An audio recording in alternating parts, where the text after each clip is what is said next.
Hello everyone, Taurine here. As part of the Pre-Heresy campaign, I'd really love to have a Contemptor Dreadnought, and luckily enough today I was able to scrape enough money together to buy Imperial Armour 2nd edition, which has the Contemptor inside. Of course that leaves me with the problem, I don't actually have a Contemptor model and can't afford a Contemptor model.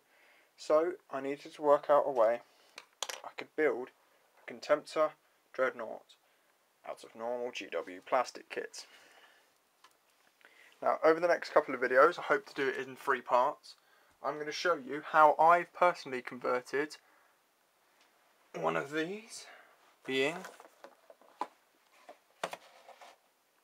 a Blood Angels Furioso Dreadnought kit. So there you go. Into a Contemptor Dreadnought. Now, you'll also have to excuse me as I won't be able to do any parts at the moment, as I managed to slice my finger open down to the bone, so it is healing. So I won't be able to do any parts lately. But what I'll do is I'll just bring in the legs. Now, you can make this entire model line build-in out of everything inside the box. You don't even need to use plasticard or anything like that. However, plasticard is very useful. Now, in order to build the feet, so I'll start from the bottom up and work my way up. In order to build the feet, take the normal Dreadnought feet, cut off 3 of the toe sections, leaving you with the round section and 1 toe section still attached. Okay? With the cut off toe sections, put one in your bits box so you never know when you can use it. Glue 1 to the back, like that, so the toe is pointing up. Then, taking another toe, scrape off from the first toe that's still attached to the plastic, scrape it off a little bit so you can fit in another one upon that to give you this double foot version. It just means that the foot looks slightly more bulky, doesn't look so flimsy. Then, working your way up. Now, I've used a piece of 5mm plasticard tubing, not particularly thick, put it up. Now, in order to fix it, I've cut the legs that you get in the kit, so you can see the normal legs you get there. I've cut them into 5 main parts. I'll show you where they are on this model. So, you have the centre, which is just the main part. You then cut away the main leg sections, being the main ankle joints and the secondary ball joint. So that gives you the 3 parts. You also cut off the wiring on the bottom third of the legs. So it looks like this part here, which you would normally use at the base to fix your Dreadnought down onto it. So this piece here would normally be up the other way.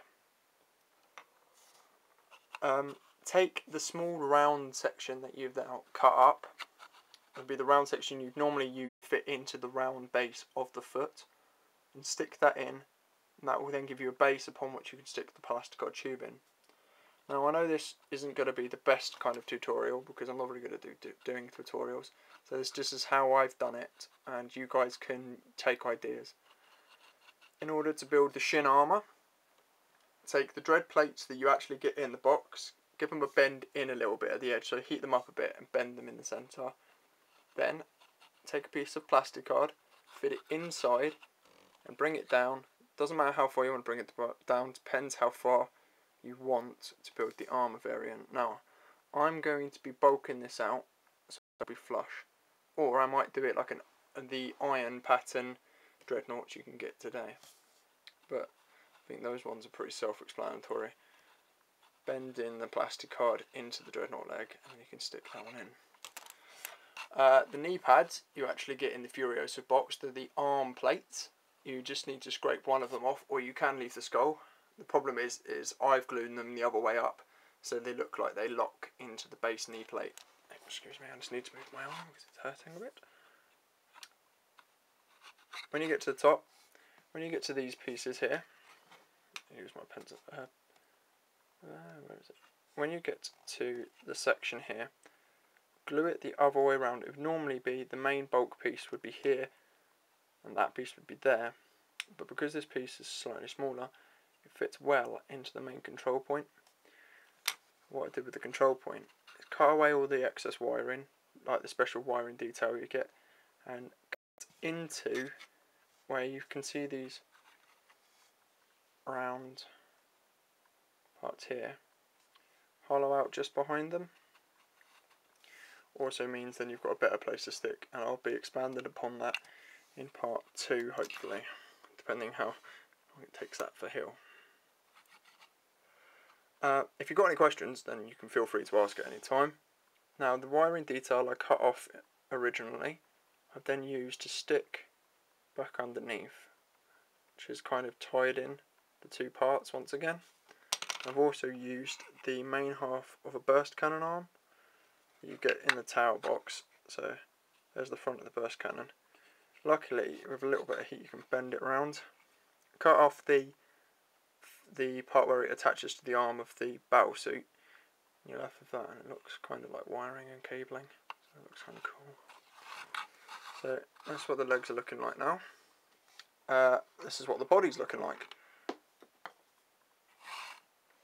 The body is a little bit of an easier build, although it looks slightly more complicated.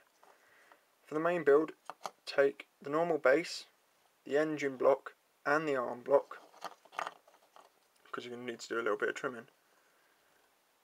Trim the front half of the base plate, which you would normally have the little sensor things on, back down till you'll see that there are certain slits. Cut it into 3.